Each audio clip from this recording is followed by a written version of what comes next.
Nalamig, nag-aaso-aso na yung bibig ko. Good morning everyone. Papunta na kami sa school.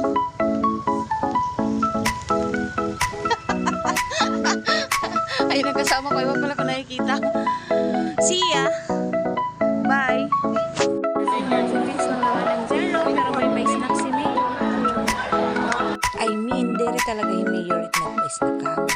Siyempre, namon ulo. Amon may libre nga pa-snack. So, every time na may activity sa eskwelahan, may na kami snack na libre, waray bayad.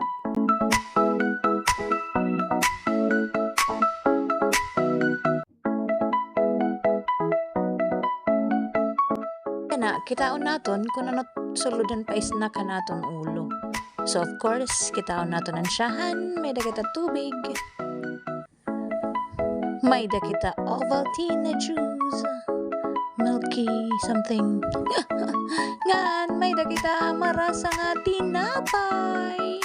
Mostly amo po talaga ito't mga pa-snack na di. Yan aliwat, kitaon naton itrasa. Anong kitaon? Siyempre, tilawan natin trasa, hindi nga tinapay. Actually, hindi nga tinapay, mahipalaman na pandan.